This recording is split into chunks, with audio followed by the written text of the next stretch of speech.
Publicado em Paris, em 18 de abril de 1857, o Livro dos Espíritos é o marco inicial de uma nova fase da evolução humana. O Espiritismo baseia-se na solidez deste livro, na credibilidade e sabedoria de suas fontes espirituais, na pureza de sua moral evangélica, nos meios de transmissão mediúnica e na coerência de suas revelações. A característica essencial de qualquer revelação tem que ser a verdade. Revelar um segredo é tornar conhecido um fato. Se é falso, já não é um fato e, portanto, não existe revelação.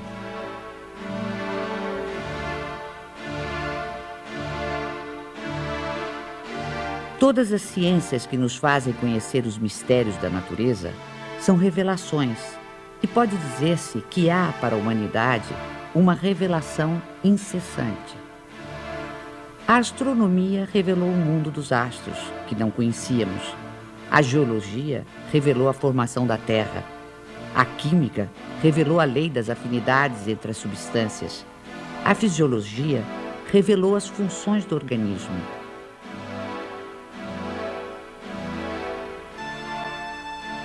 Copérnico, Newton, Galileu, Laplace e Lavoisier foram reveladores. O Espiritismo, dando-nos a conhecer o mundo espiritual que nos cerca e, por conseguinte, o nosso destino depois da morte, é uma verdadeira revelação, na acepção científica da palavra. A revelação espírita é de origem divina e de iniciativa dos espíritos, sendo a sua elaboração fruto do trabalho humano.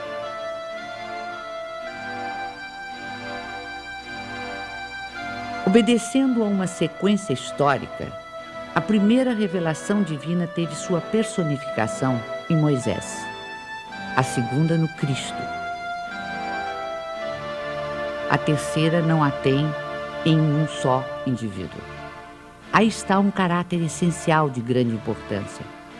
A revelação espírita, ou terceira revelação, é coletiva no sentido de não ter sido dada como privilégio a pessoa alguma.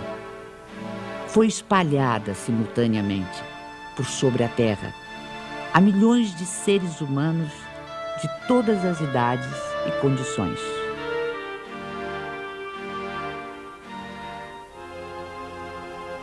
As revelações de Moisés e de Cristo, sendo resultado do ensino pessoal, apareceram num só ponto em torno do qual a ideia se propagou pouco a pouco. Mas foram precisos muitos séculos para que atingissem as extremidades do mundo, sem mesmo o cobrirem inteiramente.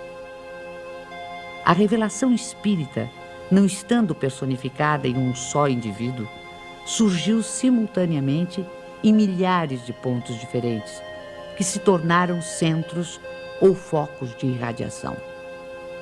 Se o Cristo não disse tudo quanto poderia dizer, é que julgou conveniente deixar certas verdades veladas, até que os homens chegassem ao estado de compreendê-las.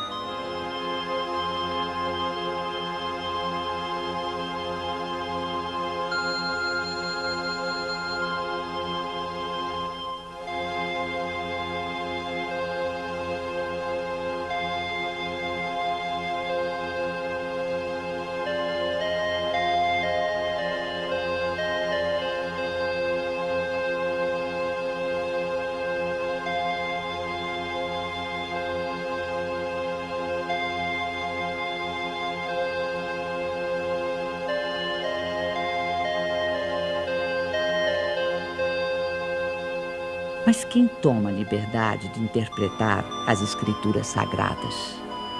Quem tem esse direito?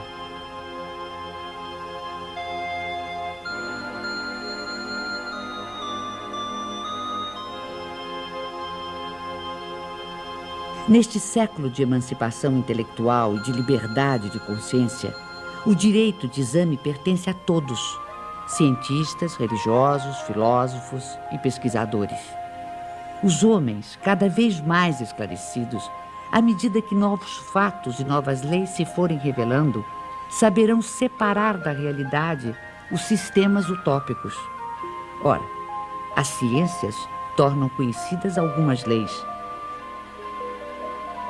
O Espiritismo revela outras.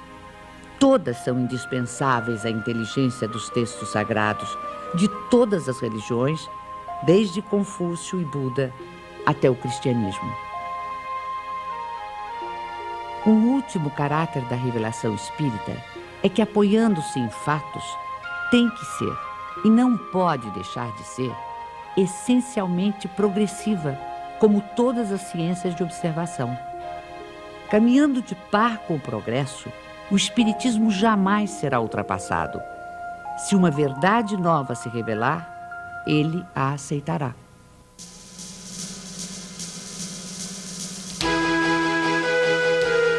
Hoje, mais de 100 anos depois da publicação de O Livro dos Espíritos, nenhum dos princípios fundamentais do Espiritismo foi abalado. Todos permanecem intactos. E isso num século em que o mundo sofreu radicais transformações em todos os campos do conhecimento.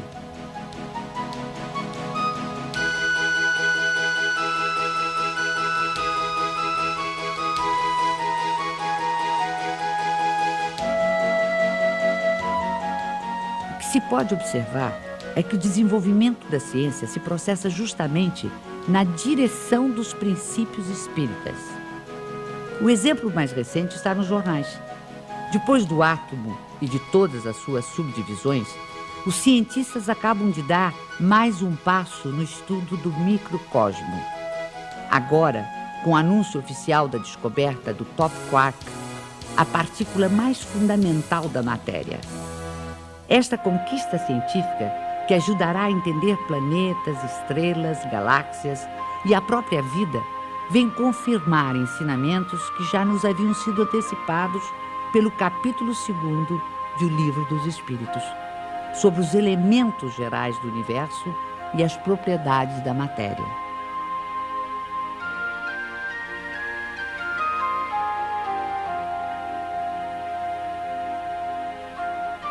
Além de O Livro dos Espíritos, outras obras básicas compõem a codificação espírita. O Livro dos Médiuns, o Evangelho segundo o Espiritismo, o Céu e o Inferno e a Gênese desenvolvem, aprofundam e consolidam os princípios do Espiritismo. Todos esses princípios, que resultam dos ensinamentos dos Espíritos, foram sistematizados e codificados por Allan Kardec. Hippolyte Léon Denisard Rival, que mais tarde viria a adotar o pseudônimo de Allan Kardec, nasceu na cidade de Lyon, na França, no dia 3 de outubro de 1804. Com a idade de 10 anos, seus pais o enviaram para estudar em Yverdon, na Suíça, onde se localizavam um dos institutos de ensino mais famosos e respeitados em toda a Europa. Fundado pelo educador suíço Johann Pestalozzi, o instituto era uma espécie de escola modelo, admirada pela aristocracia, altas personalidades políticas, científicas, literárias e filantrópicas. Depois de haver concluído seus estudos em Yverdon, Rival tornou-se conceituado mestre, não só em letras, como em ciências. Distinguindo-se também como notável pedagogo, publicou diversos livros didáticos e contribuiu com planos e métodos para a reforma do ensino francês. Esta longa experiência pedagógica habilitou o professor Rival para outra tarefa, a codificação do Espiritismo. Aos 65 anos incompletos, vitimado por um aneurisma, Allan Kardec faleceu em sua casa enquanto trabalhava. 31 de março de 1848. Em Hydesville, dos Estados Unidos da América, manifestações de forças inteligentes intervindo no plano físico assinalam o surgimento do espiritismo através da fenomenologia mediúnica.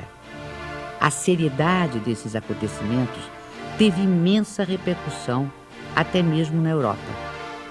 Os fenômenos ocorreram numa tosca cabana, residência da família Fox, adeptos da Igreja Metodista. No primeiro diálogo registrado entre as irmãs Fox e o espírito de um mascate de nome Charles Rosbach, usaram-se letras do alfabeto para a formação de palavras, mediante convenção de que a cada letra corresponderia a determinado número de pancadas. Estava, portanto, descoberto o processo adotado para as comunicações entre os dois mundos. Pode-se dizer que o fenômeno das mesas girantes, que se seguiu aos acontecimentos de Hydesville, preparou o advento do espiritismo, despertando o interesse dos homens de ciência, dentre eles o professor Ribard ou Allan Kardec.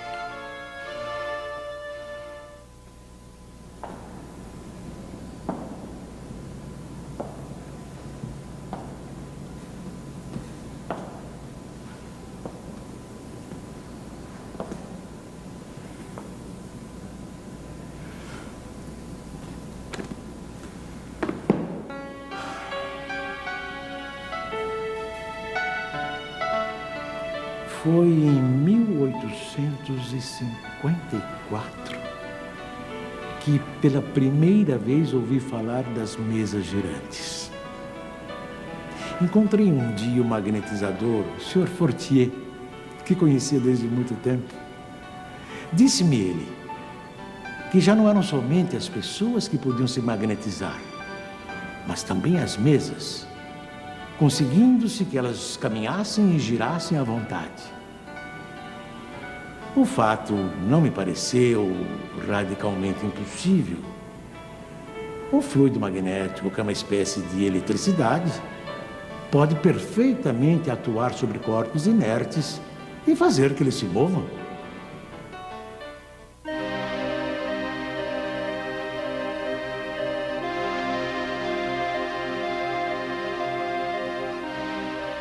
Algum tempo depois, encontrei-me novamente com o Sr. Fortier, que me disse ter um fato muito mais extraordinário.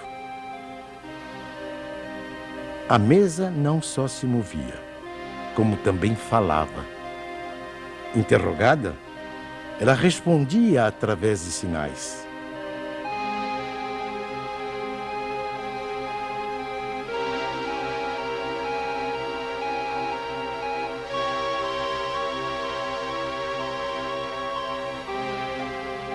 Eu estava, pois, diante de um fato inexplicado, aparentemente contrário às leis da natureza e que a minha razão repelia. Sabia apenas que as experiências eram realizadas em presença de pessoas honradas e dignas de fé. No ano seguinte, o Sr. Carlotti, amigo de 25 anos, me falou dos mesmos fenômenos com entusiasmo.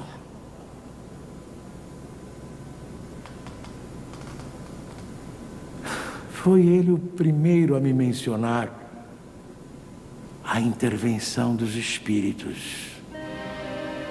E me contou tantas coisas surpreendentes que, longe de me convencer, me aumentou as dúvidas.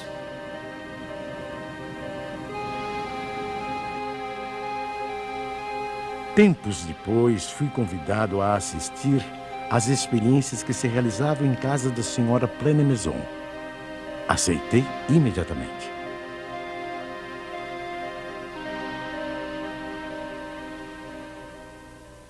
Foi aí que, pela primeira vez, presenciei o fenômeno das mesas que giravam, saltavam e corriam. Assisti então a alguns ensaios muito imperfeitos da escrita mediúnica.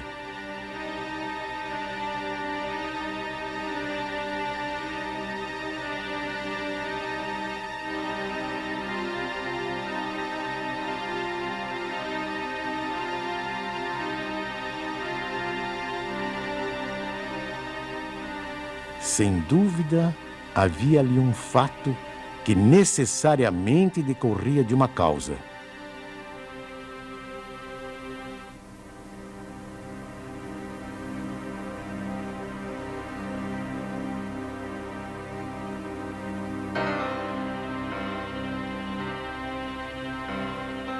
Foi nessas reuniões que comecei os meus estudos sérios de espiritismo. Menos ainda por meio de revelações do que de observações. Apliquei a essa nova ciência, como o fizera até então, o método experimental. Nunca elaborei teorias preconcebidas. Observava cuidadosamente, comparava, deduzia consequências. Dos efeitos, procurava remontar as causas por dedução e pelo encadeamento lógico dos fatos.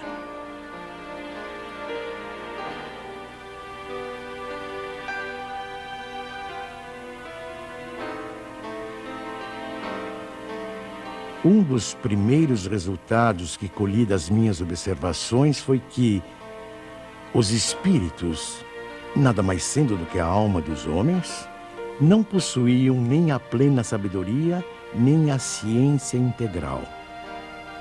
O saber de que dispunham se limitava ao grau que haviam alcançado de adiantamento. A opinião deles só tinha o valor de uma opinião pessoal.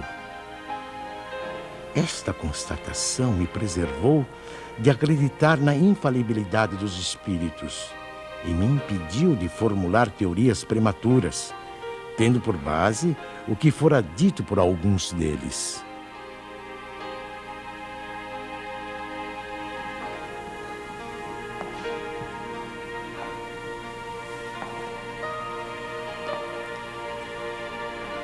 O simples fato da comunicação com os espíritos,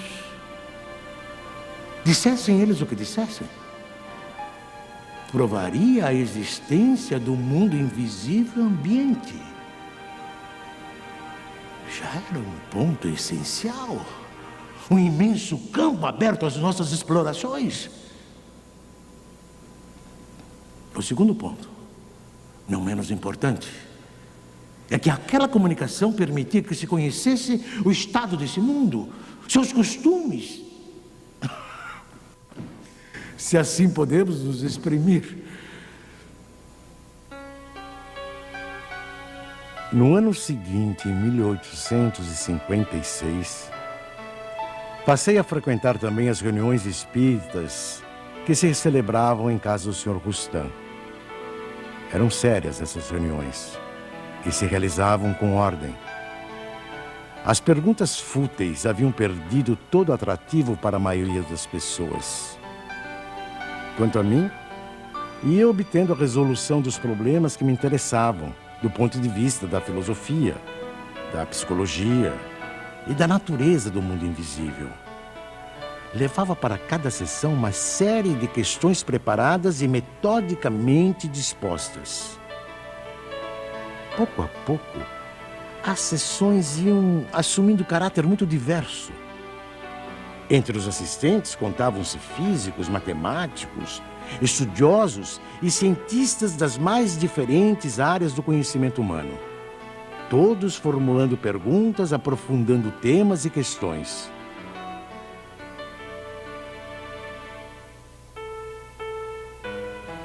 Mais tarde, quando vi que aquilo constituía um todo e ganhava as proporções de uma doutrina, tive a ideia de publicar os ensinos recebidos.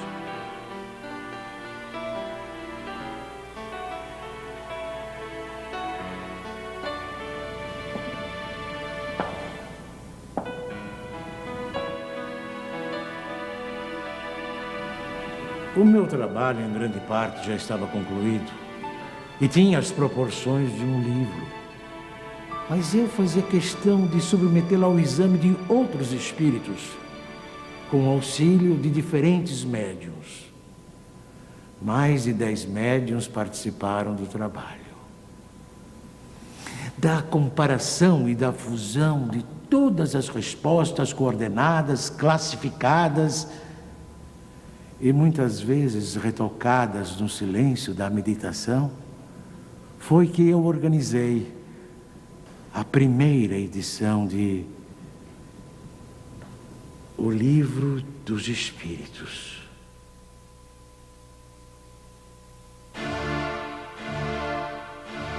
O Livro dos Espíritos foi elaborado através do diálogo, uma das formas mais livres e ricas da tradição filosófica. Hegel definiu a estrutura do diálogo em tese, antítese e síntese. Marx e Engels deram a ele um sentido materialista e revolucionário.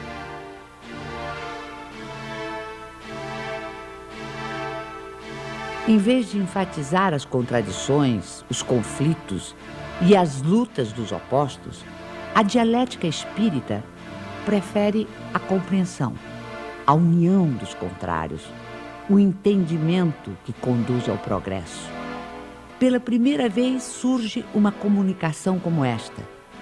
O mundo do desconhecido se vai revelando ao ser humano, que passa a poder avaliar, de modo objetivo e racional, o sentido maior de sua existência terrena, a importância do cumprimento das responsabilidades assumidas, a finalidade do aprendizado individual e coletivo para o aperfeiçoamento de todos e de cada um, sem exceção.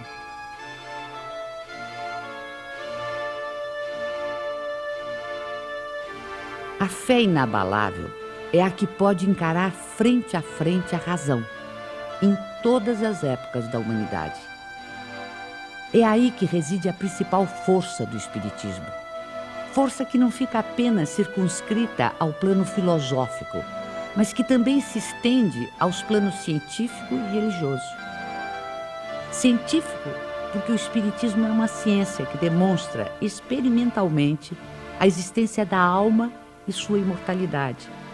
O diálogo ou intercâmbio mediúnico entre o mundo espiritual e o mundo corporal vem abrir uma nova era nos estudos espirituais.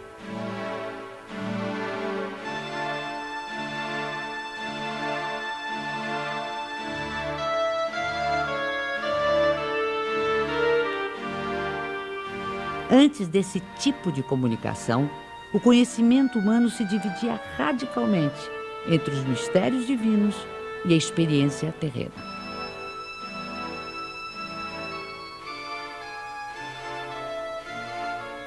A dialética espírita modifica essa ordem de coisas, mostrando a possibilidade de tratarmos os temas espirituais através da mesma razão que aplicamos às questões materiais. Assim, o Livro dos Espíritos se apresenta como um marco definitivo. Antes dele, tínhamos o espiritualismo utópico. Com ele, e depois dele, dentro dos ensinamentos da doutrina, temos o espiritualismo científico.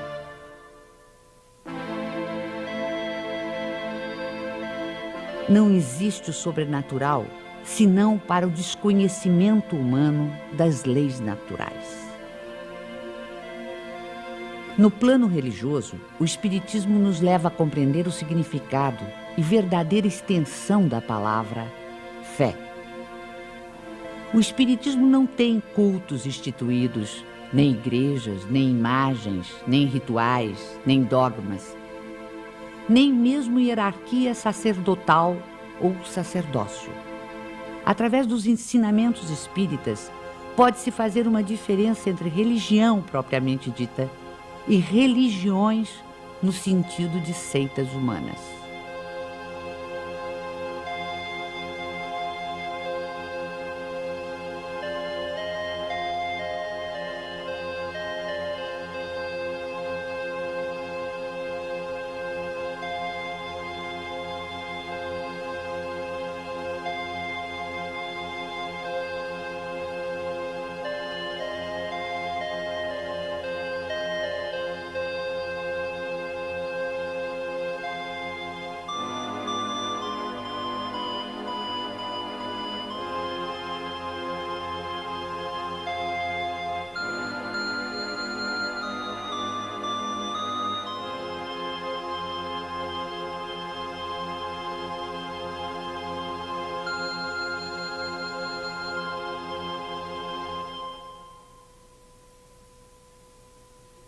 Em vez do culto, temos a prece, que é o mais belo dos diálogos, o mais íntimo, o mais simples e, ao mesmo tempo, o mais sublime. Pela prece sincera, pensamos em Deus numa evocação de pedido, de agradecimento ou de glorificação.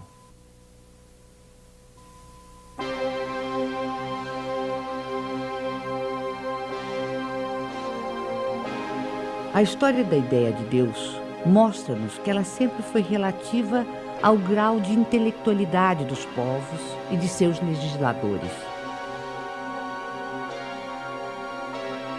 Na antiguidade, Júpiter empunhava o raio, Apolo conduzia o sol, Netuno senhoreava os mares. Mas se de um lado a ignorância havia humanizado Deus, a ciência lhe confere dimensão mais inteligente e, portanto, mais próxima dos atributos da divindade.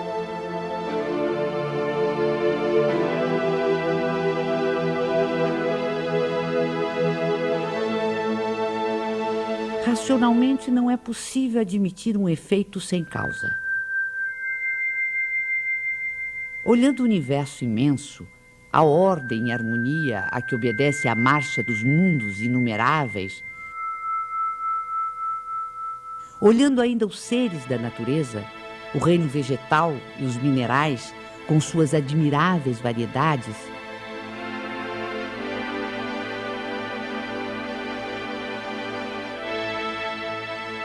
sondando também no mundo microscópico, com incontáveis formas unicelulares, toda essa imensidão, profusão e beleza nos obriga a crer em Deus como causa necessária. O feto não pode conhecer a dimensão de quem lhe dará a luz, da mesma forma que o homem é incapaz de perceber Deus em sua divina essência. Mesmo depois da morte, dispondo de faculdades perceptivas menos materiais, não pode ainda o espírito imperfeito perceber totalmente a natureza divina. Como recém-nascido, precisará crescer e evoluir para, aos poucos, adquirir entendimento.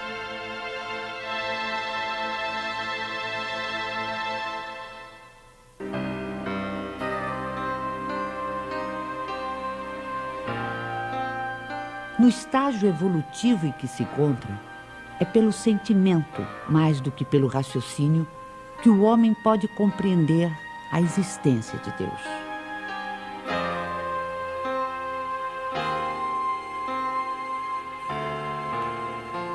Allan Kardec colocou logo no início do Livro dos Espíritos um capítulo que trata exclusivamente de Deus. Com isso, pretendeu significar que o Espiritismo tem na existência de Deus o seu princípio maior. Os seres que se manifestam designam-se a si mesmos pelo nome de espíritos e dizem, alguns pelo menos, que viveram como homens na terra.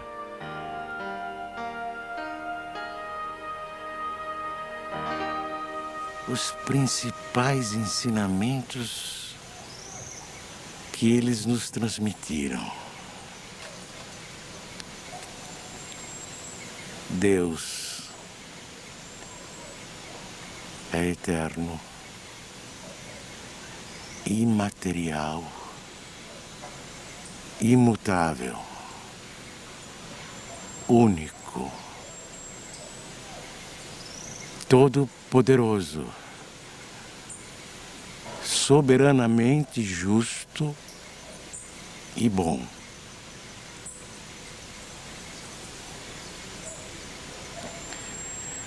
Este é o melhor conceito que a nossa limitada inteligência pode fazer daquele que criou o universo. O universo compreende todos os seres animados e inanimados, materiais e imateriais. Os seres materiais constituem o mundo visível ou corporal, e os seres imateriais, o mundo invisível ou espírita.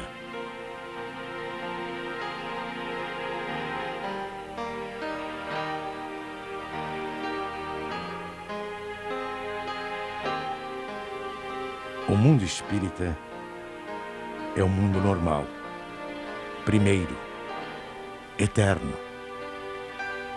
O mundo corporal é secundário. Poderia deixar de existir ou nunca ter existido, sem alterar a essência do mundo espírita.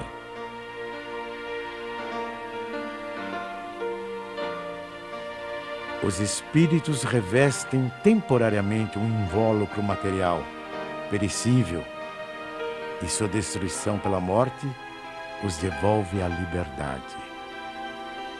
Entre as diferentes espécies de seres corporais, Deus escolheu a espécie humana para a encarnação dos espíritos que chegaram a um certo grau de desenvolvimento.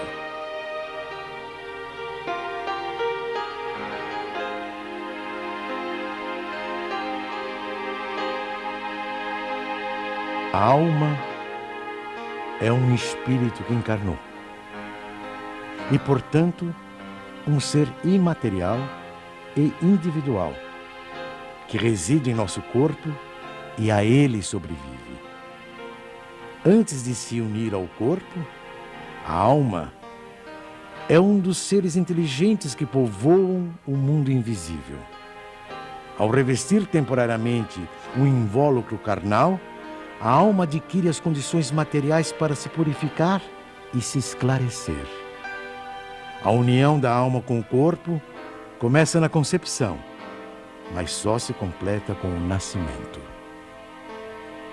O homem tem assim duas naturezas. Pelo corpo, participa da natureza dos animais, dos quais possui os instintos e o mesmo princípio vital. Pela alma, participa da natureza dos espíritos. O perispírito é uma espécie de laço semimaterial que une corpo e espírito. É preciso que seja assim, para que os dois possam se comunicar um com o outro. A morte é a destruição da parte mais grosseira. O espírito conserva o corpo etéreo, invisível para nós no seu estado normal, mas que ele pode tornar eventualmente visível e mesmo tangível, como se verifica nos fenômenos de aparição. O espírito não é, portanto, um ser abstrato, que só o pensamento pode conceber. É um ser real e definido. As diferentes encarnações ou existências corpóreas do espírito são sempre progressivas e jamais regressivas. Mas a rapidez do seu progresso depende dos esforços que ele faça para chegar à perfeição. A vida terrena seria assim uma espécie de escola, em que os alunos, embora nunca regridam às séries anteriores, são obrigados a repetir de ano até compreenderem o que lhes foi ensinado.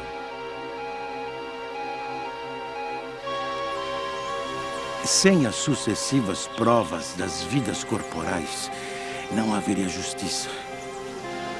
Por isso, todos contamos muitas existências. O principal objetivo da reencarnação reside no melhoramento progressivo da humanidade. A influência dos espíritos sobre os nossos pensamentos e atos é indiscutível. Pensar é vibrar, é entrar em relação com o universo espiritual que nos envolve. Conforme as emissões mentais de cada ser, os espíritos poderão colaborar com ele em seus esforços de progresso ou conduzi-lo à sua ruína. Nada mais natural que se consiga harmonia e felicidade quando a emissão mental for equilibrada e positiva. ou infortúnios e aflições se o pensamento for desequilibrado e doentio. A força e o trabalho da mente estão na base de todas as transformações pessoais e coletivas da humanidade. Porque nós, indivíduos e povos, realmente evoluímos em profunda comunhão telepática com todos aqueles espíritos encarnados ou desencarnados que se afinam conosco. A sobrevivência da alma e a possibilidade dos espíritos se comunicarem está amplamente demonstrada pelos fatos espíritas, investigados com todo o rigor científico por numerosos e eminentes sábios e investigadores do século passado e deste século. A proibição mosaica de evocar os mortos já não se justifica em nossos dias. O intercâmbio espiritual ou mediúnico, praticado pelo Espiritismo, se faz pelo predomínio da razão e da ciência e tem como principal finalidade a elevação espiritual e o aperfeiçoamento dos espíritos encarnados e desencarnados com base nos sentimentos de solidariedade e de fraternidade. Assim, a prática mediúnica, bem orientada, é um fator de progresso humano pelos benefícios que produz, tanto no mundo invisível quanto no mundo material. Repelir as comunicações dos espíritos é repudiar o meio mais poderoso de instruir-se pela iniciação nos conhecimentos da vida futura. Todo aquele que sente, num grau qualquer, a influência dos espíritos é, por esse fato, médium. Essa faculdade é inerente ao ser humano, não constitui, portanto, um privilégio exclusivo. Atraímos os espíritos que se afinam conosco, tanto quanto somos por eles atraídos. Quando desenvolvido, o dom mediúnico que gratuitamente recebemos de Deus deve ser utilizado gratuitamente. O médium de elevados princípios morais, que encontra na vivência evangélica a sua conduta de vida, cumpre o exercício da mediunidade com trabalho e paciência, e a ele se dedica exclusivamente por amor. Geralmente, os médiuns têm uma aptidão especial para diferentes fenômenos. Os tipos de mediunidade são tão variados quantas são as espécies de manifestações. A escrita manual é o mais simples e o mais completo meio de comunicação. É por este meio que os espíritos revelam melhor sua natureza e o grau do seu aperfeiçoamento ou de sua inferioridade. Os espíritos evoluídos nos ensinam que o ser humano que se liberta da matéria, por não priorizar as futilidades mundanas e por cultivar o amor ao próximo, aproxima-se da natureza espiritual. A moral dos espíritos superiores se resume como a do Cristo nesta máxima evangélica: fazer aos outros o que queríamos que os outros nos fizessem. Isto é, fazer o bem e não o mal. Neste princípio encontramos uma regra universal de proceder, mesmo para as nossas menores ações. Cada um de nós deve tornar-se útil, segundo as faculdades e os meios que Deus nos colocou nas mãos para nos provar. Eles nos ensinam também que não há faltas ou erros irreparáveis. O ser humano encontra o meio necessário nas diferentes existências para avançar segundo o seu desejo e os seus esforços em direção à perfeição, que é o seu objetivo final.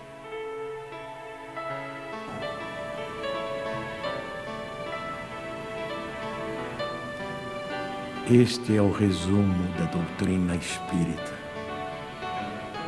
como ela aparece no ensinamento dos espíritos superiores. O Espiritismo, que apenas acaba de nascer, ainda é muito pouco compreendido em sua essência por grande número de adeptos. Mas posso imaginar uma associação ou sociedade em que seus componentes se reúnam com o propósito de se instruírem e não na expectativa de presenciarem fenômenos extraordinários. Uma associação indissolúvel, onde haja confiança mútua e recíproca benevolência. Uma associação que exclua o constrangimento que nasce da suscetibilidade, do orgulho que se irrita à menor contradição e do egoísmo que só se interessa por si. Esses grupos, correspondendo-se entre si, visitando-se, permutando observações, podem, desde já, formar o núcleo básico que um dia reunirá todas as opiniões, unindo os homens no mesmo sentimento de amor e de fraternidade cristã.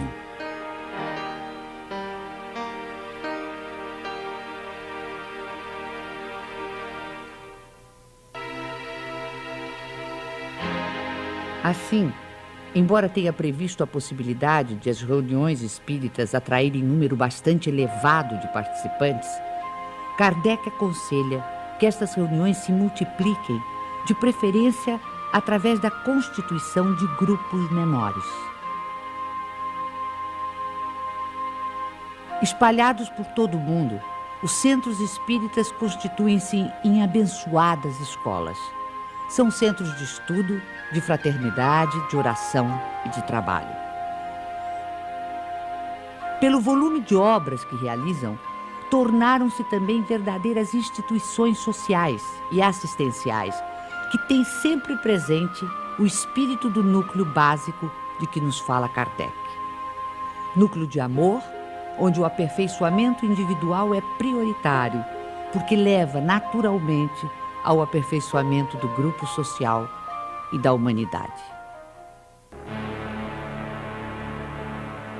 Nosso sistema planetário não ocupa senão um ponto ínfimo do universo, situado quase no final da Via Láctea, uma galáxia onde existem aproximadamente 40 bilhões de estrelas, algumas tão grandes que uma só toma espaço igual ao ocupado pelo nosso Sol e quase todos os planetas em sua órbita. Uma das galáxias mais próximas, a nebulosa de Andrômeda, dista do nosso sistema solar cerca de 680 mil anos-luz. Ora, se o universo tem tais dimensões e se o número de planetas existentes conta-se pela ordem de trilhões ou mais, seria ingenuidade supor que apenas a Terra seja habitada por seres racionais. Segundo o Espiritismo, nos mundos que gravitam no espaço infinito, outras humanidades, em vários graus de adiantamento, encontram habitação adequada ao seu avanço.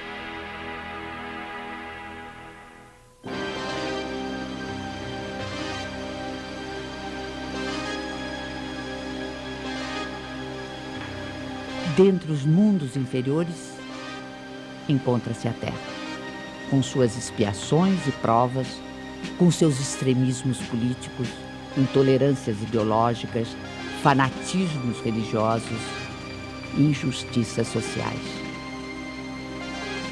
Aqui, seus habitantes levam uma vida instável, de lutas e trabalhos penosos, com mais momentos de infelicidades do que de alegrias.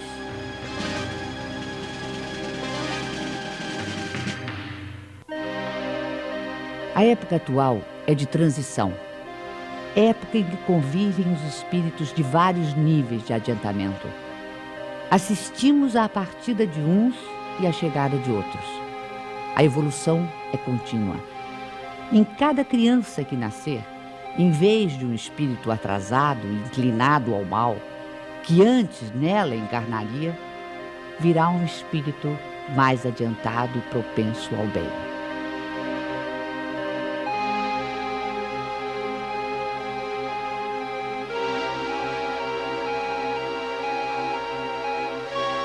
Por meio do trabalho ético e humanitário, combatemos nossos orgulhos e egoísmos. Por meio do diálogo, superamos nossas diferenças. Por meio da solidariedade, pomos em prática o ensino do Cristo de amor ao próximo. Esta é a destinação imediata da Terra, planeta de regeneração. Continuando no seu progresso ininterrupto, a Terra e sua humanidade ascenderão a planos cada vez mais altos, até a perfeição a que todos os mundos e seres estão predestinados.